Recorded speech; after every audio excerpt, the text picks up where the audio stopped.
ใส่รถงั้นอยู่ทางนี้สบายแล้วนะใส่หอกจิหูนะเข้าเลยทันทีเลยไปทางเราเห็นพูดเขาเลย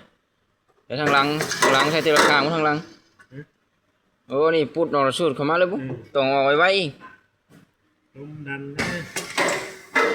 โอ้ทางนี้ดึงพูดลงเลยนะดันออกมาเลยโอ้คักเลยมันลาดเนาะโอ้นี่พูดเนี่ยดึงบางอีกลงมาสองนะเนี่ยลงมาช่องดันมาเลยเนาะสองคนน่ะโอ้ฉันสวยตัวนี้อะไรมันจังแต่กี้มันคือหนีบมันนี่คือโอ้มันนี่นั่นมันอยู่เนาะเดี๋ยวมันละมันหนีบมันละเนาะมีไรมันชุดขึ้นมามันก็ลูดลง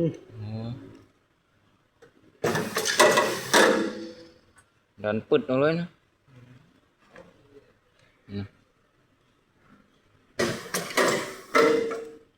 อย่างไวเลย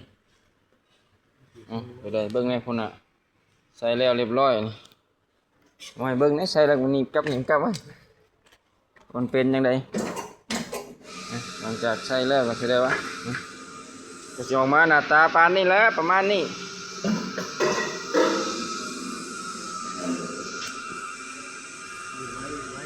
ฮะ70 โลตัวเครื่องกันบ่เครื่องละ70 โลโอ้เครื่อง280เด้อนี่จ้ะ4เครื่องนี่คนกันเขามันเขาไปไปขี่ดุไรกันได้มือ50 50มาได้200เลย